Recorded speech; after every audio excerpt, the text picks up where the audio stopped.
Hello guys, today we are here to talk about one of the most feared chapter in class 10th. Okay. So जब भी मैं बच्चों से बात करता हूँ ना 10th क्लास के बच्चों से तो सब बच्चे बोलते हैं ट्रिग्नोमेट्री प्रॉब्लम है, ट्रिग्नोमेट्री प्रॉब्लम है, हमें समझ नहीं आ रहा सर कैसे करें। ठीक है, तो मैंने ये सोचा कि let's try to make a video on it, कि एक वीडियो बनाते हैं सो दैट सबको थोड़ी हेल्प हो जाए।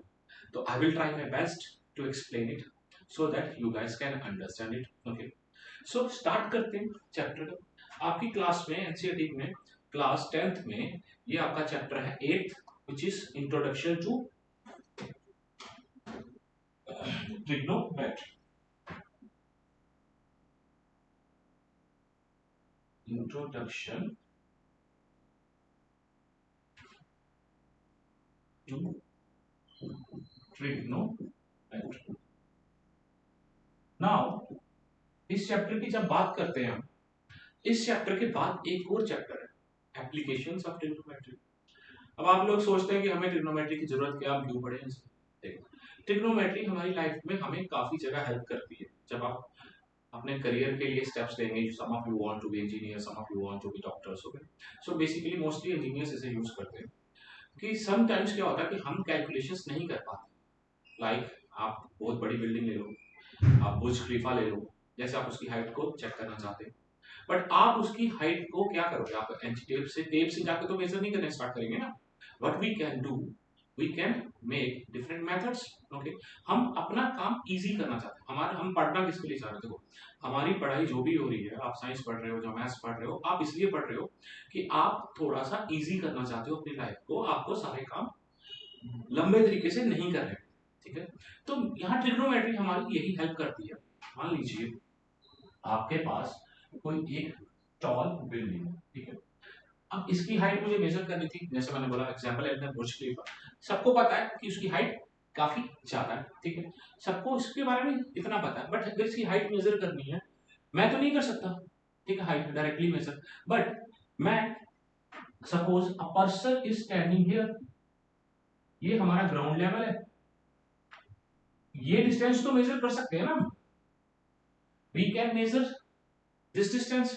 ओके, ये डिस्टेंस हम मेजर कर सकते हैं, और मेरे पास हमारे पास इंस्ट्रूमेंट्स अवेलेबल है जिससे मैं यहां से एंगल मेजर कर सकता हूं। I can measure this angle, suppose ये मेरा थीटा, ठीक है, this angle we can measure, we have sophisticated instruments, उन्हें हम यहां से लगाते हैं और ऐसे करके चेक करते हैं, हम ये एंगल्स मेजर कर सकते हैं। ठीक है, अब अगर मेरे पास ये एंगल है और एक साइड, इन दो चीजों से मैं हाइट मेजर कर सकता हूँ, ये वाला डिस्टेंस मेजर कर सकता हूँ कि अगर एक यहाँ है ऑब्जेक्ट, मान लो बैलून है, वो फ्लाई कर रहा है, तो वो यहाँ पे फ्लाई कर रहा था, थोड़े टाइम के बाद यहाँ पे आके इस लोकेशन पे कितना डिस्टेंस कवर किया, ये एंगल्स देख के हम सारी चीजें उनकी मेजर कर सकते हैं। ठीक है, इन सब चीजों के लिए हमारी जो एप्लीकेशन होती है वो किसकी होती है, ट्रिग्नोमेट्री की होती है। ठीक है, तो फर्स्ट सबसे पहले हम पढ़ना स्टार्ट करेंगे कि ट्रिग्नोमेट्री होती क्या है, अप्लाई कैसे करते हैं, ठीक है, उसके बाद हमारे न्यू लेक्चर्स जो होंगे वो उसके ऊपर होंगे एप्लीकेशंस।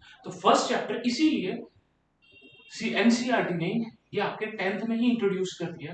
तो फर्स्ट चैप्टर जो 8th चैप्टर है that is your trigonometry. Trigonometry के बारे में समझिए, कैसे कौन सी चीज होती है, क्या किसके ऊपर डिपेंडेंट है, ये जानेंगे।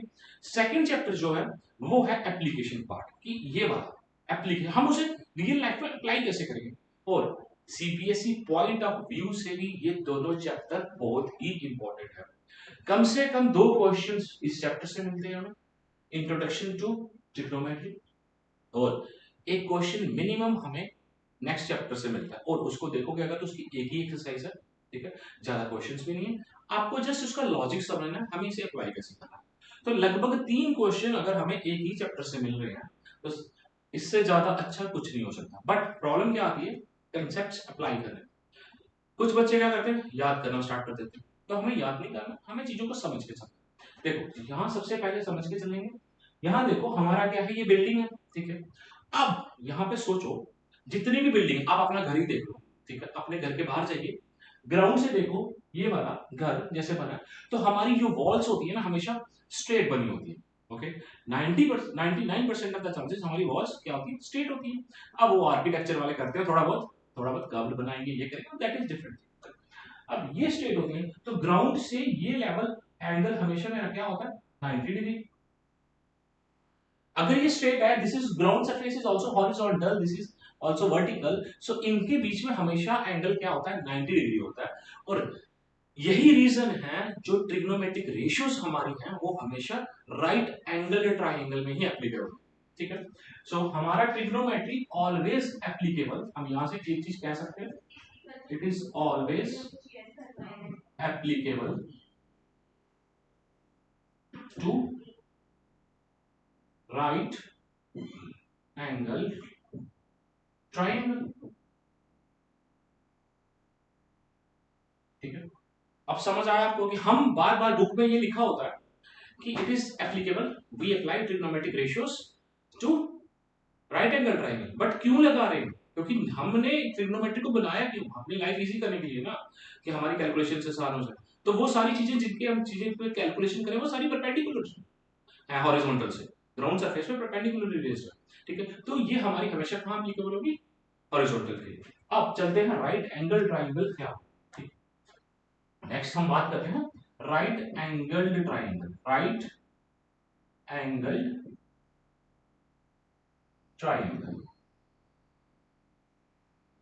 राइट एंगल ट्राइंगल वो होती है जिसमें एक angle, one angle must be 90 degree, okay. एक एंगल हमेशा 90 डिग्री होगा। एक ट्राइंगल में कितने एंगल्स होते हैं, ये सबको पता है, ट्राइंगल नाम है तो तीन एंगल्स होते हैं, जिसमें से एक एंगल हो गया 90 डिग्री और बाकी दो एंगल्स। बात करते हैं, हम एक एग्जांपल ले लेते हैं, let's take an example.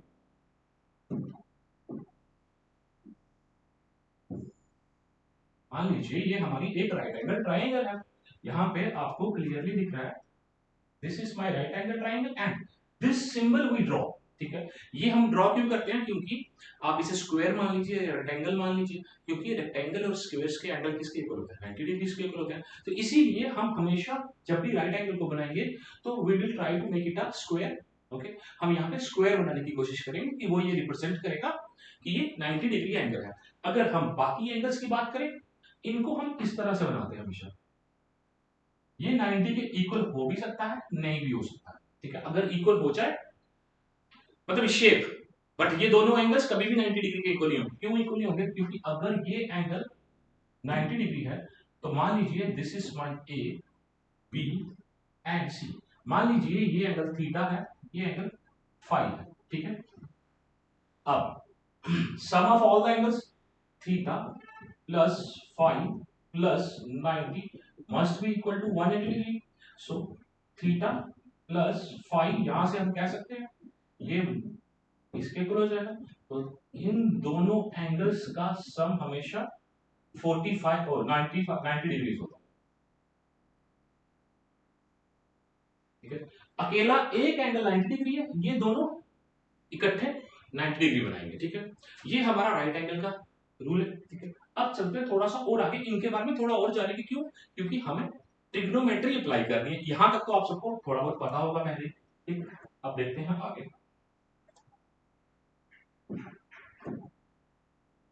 Let's take a triangle, हमने ले लिया ट्राइंगल, इसका नाम दे दे रहे हैं ए बी सी, ठीक है।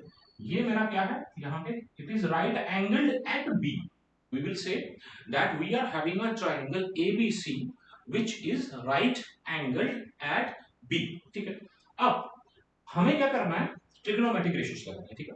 ट्रिग्नोमेट्रिक रेशियोज जो हम लगाएंगे वो कभी भी हम 90 डिग्री पे नहीं लगाएंगे, ठीक है। This thing you need to understand that trigonometric ratio कभी भी उस एंगल पे नहीं लगेगी जो 90 डिग्री होगा। रेशियोज जो लगेंगी वो हमेशा किस पे लगेंगी, जो 90 डिग्री एंगल नहीं है। तो हमारे पास कितने एंगल हैं जो 90 डिग्री नहीं है, हमारे पास दो एंगल 90 डिग्री जो नहीं हो सकते, क्योंकि अगर इनमें से एक और एंगल 90 डिग्री हो जाए तो ये तो कभी ट्राइंगल ही नहीं हो सकता ना, ठीक है। तो ये these angles will always be less than 90 degree, okay. So हमारा जो ट्रिग्नोमेट्रिक रेशियोज है, या तो वो ए पे लगेगी या फिर इस पे लगेगी, ठीक है। इन्हीं दो एंगल्स पे लग सकती है या कहीं और लगेगी, या कहीं और तो लगेगी नहीं, ठीक है। तो अब मैं क्या करता हूं, व्हाट आई विल डू, मैं एक एंगल लेके चलता हूं, ठीक है, आपको समझाने के लिए ये जो मेरा एंगल है, ठीक है, देखो हर एक राइट एंगल ट्राइंगल में आपको पता है तीन साइड्स होगी। We have perpendicular, we have base and we have hypotenuse. ये तीन चीजें होती है हमारे पास, ठीक है।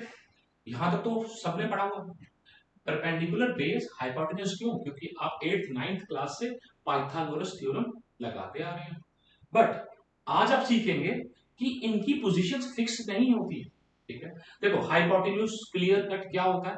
The longest side in a triangle. Okay, so जो लॉन्गेस्ट साइड्स होती है ना वो हमेशा किसके ऑपोजिट होगी? लॉन्गेस्ट मतलब ग्रेटर एंगल के इक्वल होगी। तो सबसे ज्यादा एंगल कौन सा है यहाँ पे? 90 डिग्री। तो 90 डिग्री के जो ऑपोजिट साइड होगी वो सबसे ज्यादा लॉन्गेस्ट होगी। One simple thing is that the hypotenuse कौन सा होता है? जो लॉन्गेस्ट साइड होगी। तो कोई भी ट्राइंगल हमें मिले उसमें से हमें हाइपोटेन्यूज निकालने में कभी प्रॉब्लम नहीं आएगी, ठीक है। हम हमेशा देखेंगे 90 एंगल कहां पे है, उसके अपोजिट वाला एंगल क्या है, साइड क्या है, वो मेरी क्या हो जाएगी? हाइपोटेन्यूज हो जाएगी। दिस इज माय हाइपोटेन्यूज, ठीक है, इतना मान के चलते हैं।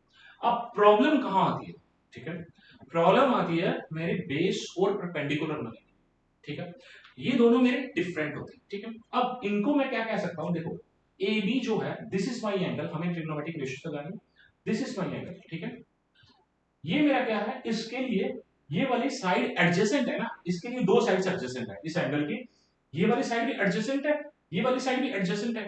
बट एक एडजेसेंट साइड को हमने हाइपोटेन्यूज मान लिया, ठीक है, तो उसमें हमें प्रॉब्लम नहीं होने वाली।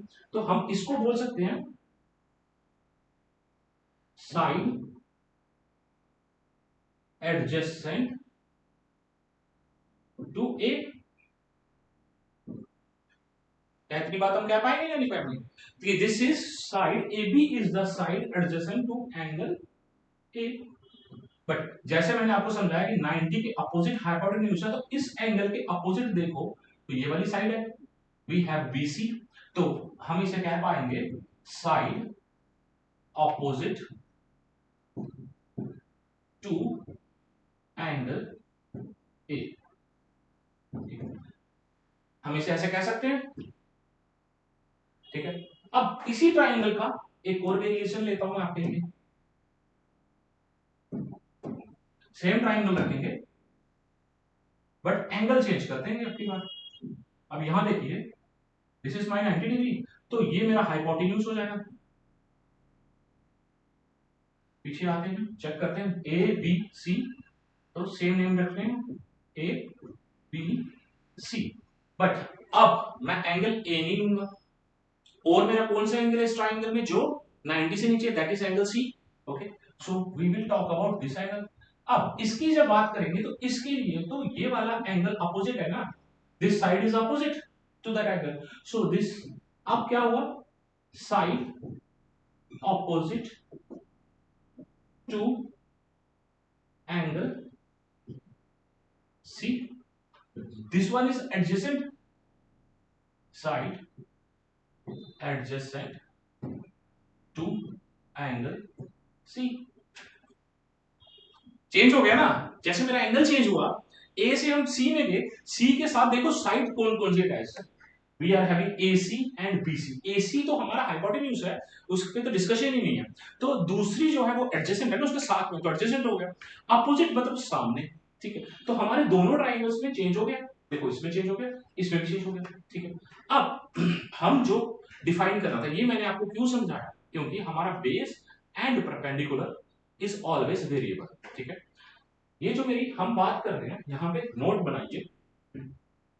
Let's come back to our this one, base and perpendicular. Perpendicular is always side opposite to angle.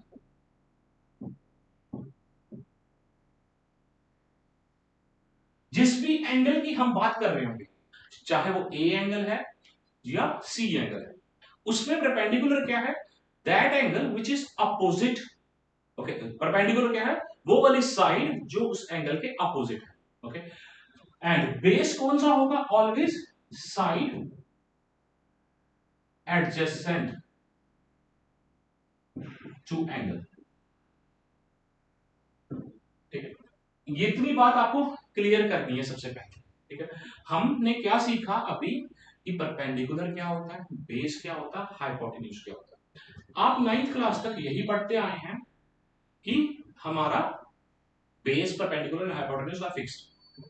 Okay, तो अब आप सबको इस बात का आइडिया हो गया कि हमारा परपेंडिकुलर क्या होता है, बेस क्या होता है, हाइपोटेन्यूज क्या होता है। ठीक है, अब हम बात करते हैं डिफरेंट रेशियोज जो हम कैलकुलेट करते हैं इसमें, ट्रिग्नोमेट्री में। ठीक है,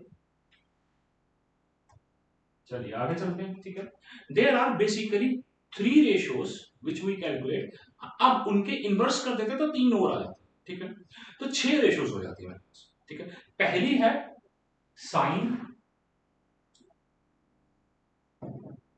फर्स्ट वन इज साइन, इसको हम शॉर्ट फॉर्म में लिखते हैं SIN। Okay, the full name is sine और शॉर्ट नेम इज SIN। इसके बाद है कोसाइन, उसका शॉर्ट नेम है कॉस। कोसाइन, इसका शॉर्ट नेम है cos. And the third one is tangent. Okay, उसका नाम है tan, शॉर्ट में टेंजेंट, इसका है शॉर्ट फॉर्म tan। ठीक है, अब मैं सिर्फ ये 3 बताऊंगा पहले, उसके बाद हम इनका रिवर्स भी बताएंगे, इनवर्स भी बताएंगे। ठीक है, अब ये जो मेरा साइन होता है इसको इक्वल होता है, this is equal to perpendicular upon hypotenuse. And our cosine is equal to base upon hypotenuse. Okay, and your tan is equal to perpendicular upon base. So these are the simplest formulas of these, but हम भूल जाते हैं। ठीक है, हम क्या करते हैं, इनको भूल जाते हैं कि साइन किसके इक्वल होता है, कॉस किसके इक्वल होता है और tan किसके इक्वल होता है। उसके लिए हमने क्या किया, सम राइम्स बनाई हैं, कुछ राइम्स बनाई हैं जिससे हमें ये क्या रहे, याद रहे। ठीक है, तो परपेंडिकुलर को मैं P से लिख सकता हूं, हाइपोटेन्यूज को मैं H से लिखूंगा, बेस को मैं लिखूंगा B से। तो हम इसकी राइम क्या बनाई, वो पहले राइम समझाते हैं आपको। ठीक है, पंडित बद्री प्रसाद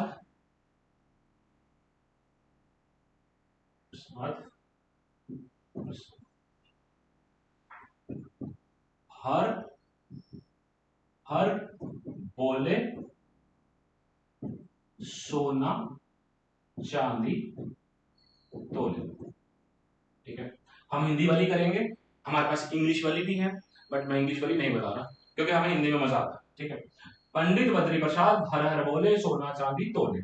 अब यहां से हमने क्या करना है, सबका पहला पहला वर्ड उठा लेना है, P B P H H B S C T।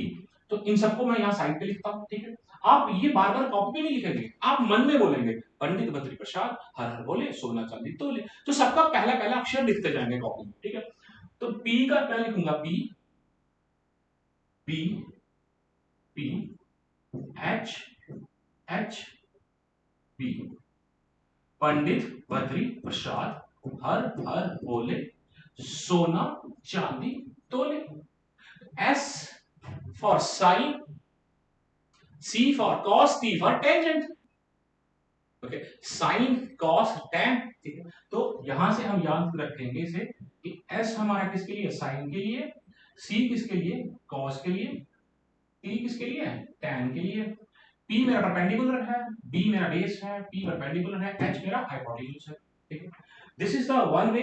तो यहां से हम यहां पे क्या लगा देंगे, लाइन लगा देंगे, तो यहां से हमें पता चल जाएगा साइन किसके इक्वल हुआ, P अपॉन H, कॉस किसके इक्वल हुआ, B अपॉन H, और tan किसके इक्वल हुआ, P upon B। Simple thing. ठीक है, तो याद करना इजी हुआ आपके लिए या नहीं? ठीक है, ये हमारी एक है। ऐसे ही हमारे पास बहुत सारी राइम्स, ठीक है, याद करने के लिए। Some are learning it in English and some are learning it in Hindi also. तो जैसे आपको अच्छा लगे वैसे करिए। अगर मतलब पर्सनल प्रेफरेंस पूछो तो मैंने इससे रन किया है इसे हमेशा ही, तो मैंने यही यूज किया। ठीक है, अब यहाँ पे इसकी एक और राइम्स है। सम सेज दैट पाकिस्तान भूखा प्यासा, हिंदुस्तान हरा भरा।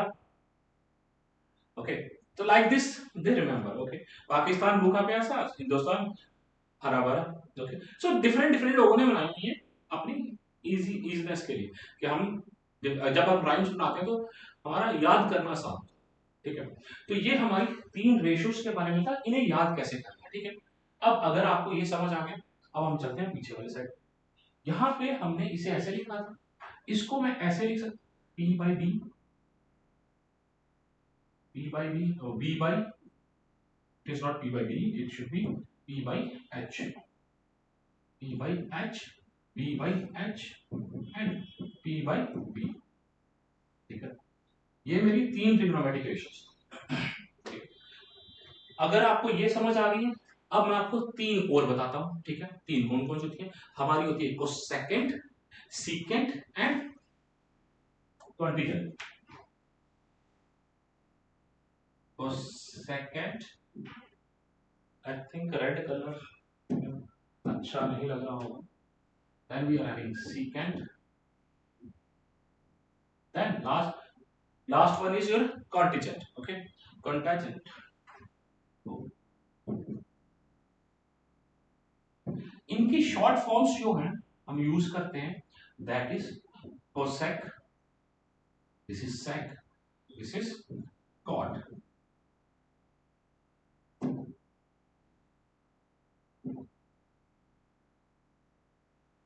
This is cot.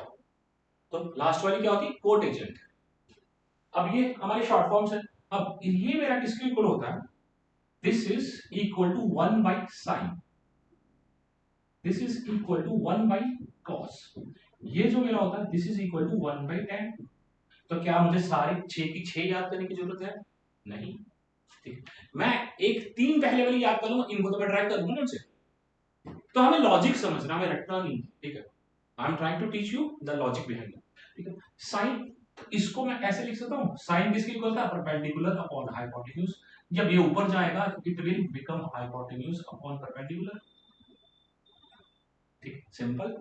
तो इसको क्या कर दिया हमने? जस्ट साइन को, साइन पी बाई एच था, तो कोसेक उसका उल्टा है, तो उल्टा कर दिया उसको, तो एच बाई पी हो गया। ठीक है, सिमिलरली यहां पे इसको मैं लिख सकता हूं ऐसे, ये मेरा P by B by H है। Sorry sorry sorry, it's not, ऊपर 1 भी आएगा, 1 बाई बी बाई एच। तो ये क्या हो जाएगा? H by B. इसको this was 1 by P by B, तो ये क्या हो जाएगा? Base upon perpendicular. Simple thing. तो हमारी 6 बन गई। ठीक है, चलिए एक बनाते हैं आगे। अब हमारे पास क्या क्या है? हमारे पास आया साइन, कॉस, टैन। ठीक है, साइन कॉस टैन। उसके बाद हमारे पास आया कोसेक, सेक एंड कॉट।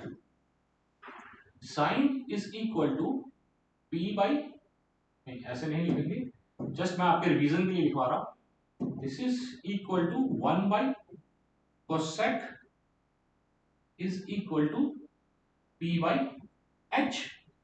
ठीक है, अगर मैं कोसेक की बात करूं, ये मेरा किसके इक्वल हो जाएगा? This is equal to 1 by sine is equal to H by P. H is for hypotenuse, P is for perpendicular. अगर हम कॉस की बात करें, this is equal to 1 by sec is equal to P by, sorry not P, B, P by H. Sec मेरा किसके equal हो जाएगा? 1 by cos, this will be equal to H by P. Now tan की बात करें, tan is equal to 1 by cot is equal to p by p। Cot मेरा उसी का उल्टा हो जाएगा, 1 by tan is equal to p by p। ये बीच में रिलेशन है इन सबके बीच में। ठीक है, लेकिन हमारे पास ये लास्ट वाली जो है tan, इसका साइन कॉस पे रिलेशन है। ठीक है, ये यहां तक आपको समझ आया। अब मैं tan sin और cos के बीच में रिलेशन बताऊंगा कि उसके बीच में रिलेशन।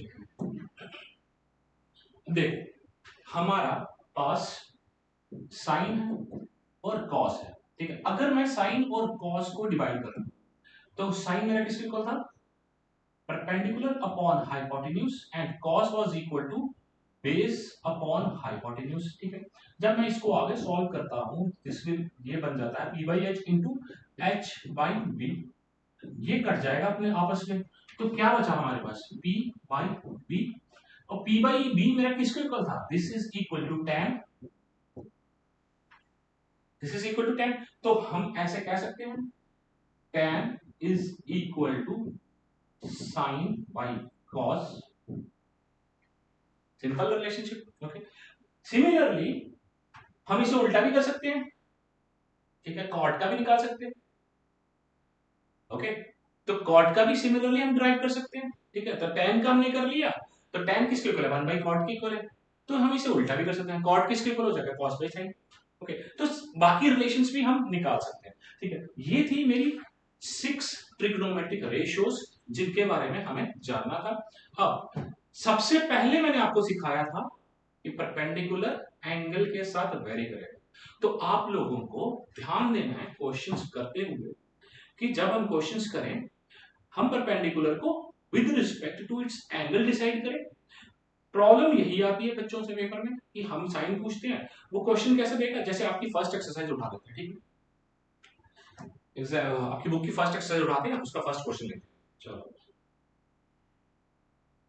नहीं फर्स्ट क्वेश्चन में, हाँ ठीक है, फर्स्ट क्वेश्चन में दिया गया आपको एक पी क्यू आर ट्राइंगल दी गई है, ठीक है, राइट एंगल ट्राइंगल है,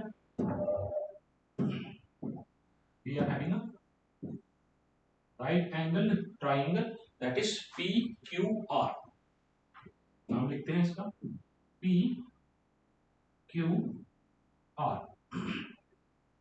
ये आपको कितना दिया गया है, 13 I think, yes, hypotenuse, it is right angle at Q, sorry name गलत हो गया क्योंकि उनके अलग साइड पे है, P Q R, this is 13, this is 12, okay. दो साइड्स आपको दी गई हैं, ठीक है। उसके बाद आपको बेस भी दिया गया है, base, this is I think 8.13, this is second question, okay. तो चलो ठीक है, इसी पे कर लेंगे हम, डिफरेंट समझ लेंगे, ठीक है। ये सेकंड क्वेश्चन था, मैंने ध्यान नहीं दिया, तो मान लीजिए ये वाली 12 3 ये 5, ठीक है, हम ये मान के चलते हैं, ठीक है। ये तीन साइड्स हैं, इनकी सेंटीमीटर्स में ये लगता है। आपको पूछा गया है, he is asking you to find out sine A, sine R and cos R, और साथ में बोल रहा है आपको फाइंड करिए साइन बी और कॉस बी, ठीक है। देखो अब यहां पे इन्होंने क्या किया, दोनों एंगल्स की रेशियोज पूछी, दोनों का साइन पूछा आपसे, ठीक है। आपके लिए क्या हुआ, आपके लिए सिंपल है, आपको यही सोचना है कि with respect to the angle the sides are going to change, simple, okay. यहां पे देखिए सबसे पहले हम इसको फर्स्ट को सॉल्व करते हैं, ठीक है। तो फर्स्ट के लिए जब मैं साइन आर कैलकुलेट करूं, ठीक है, आपको पता है साइन किसके इक्वल होता है, परपेंडिकुलर अपॉन हाइपोटेन्यूज। देखो हाइपोटेन्यूज तो फिक्स हो गया, हाइपोटेन्यूज इज पी आर, ठीक है, hypotenuse is P R, that is already fix. Now perpendicular की बात करते हैं, तो उसके लिए हम चलेंगे एंगल के पास, आर के पास, सो हम बात कर रहे हैं एंगल आर की, और परपेंडिकुलर क्या होता है, वो वाली साइड जो एंगल के ऑपोजिट होती है, ऑपोजिट कौन सी एंगल साइड है, पी क्यू, ठीक है। यहां से this is equal to P Q by P R, तो वैल्यूज जब हम लिखेंगे this is equal to 12 by 5, okay, this is equal to 12 by 5, ठीक। इसके बाद हम क्या निकालेंगे, कॉस आर निकालना है, तो कॉस आर के लिए इक्वल होता है बेस अपॉन हाइपोटेन्यूज, ठीक है। तो बेस, जब ये मेरा हाइपोटेन्यूज परपेंडिकुलर हम डिसाइड कर चुके हैं, तो ये मेरा क्या होगा, बेस होगा, ठीक है। तो ये बेस होगा, तो बेस मेरा क्या हो जाएगा 5 बाई 12, ठीक है, सिंपल, निकाल लिया हमने। एक सेकेंड, हाइपोटेन्यूज होता है ना, दिस इज 12 बाई 13, सॉरी मैंने वैल्यूज गलत लिखी, this is 5 by 13, that is cos R. अब हम साइन पी निकालेंगे, जब बात करते हैं साइन पी के लिए, परपेंडिकुलर अपॉन हाइपोटेन्यूज। तो P के लिए ये वाला एंगल है, इसके लिए परपेंडिकुलर ये है, तो ये मेरा हो जाएगा 5/13 cos P B upon H, cos P B upon H। तो ये था, तो बेस मेरा 12 हो गया ना, तो 12/30। तो देखा आपने, एक ही ट्राइंगल है मेरे पास, आपने यहां पे देखा कि हमारे पास एक ही ट्राइंगल है, इसमें से हमने डिफरेंट डिफरेंट वैल्यूज कैलकुलेट की। ओके, तो ये था गाइस बेसिक्स ऑफ ट्रिग्नोमेट्री। अब हम आगे नेक्स्ट क्लास में और थोड़ा डिटेल्स में पढ़ेंगे और आपको दिखाएंगे कि एक्सरसाइज में जो डिफरेंट डिफरेंट क्वेश्चंस हैं उन्हें सॉल्व कैसे करते हैं। So I hope you have enjoyed my lecture. Those who are enjoying my lecture, kindly subscribe my channel. Thank you guys.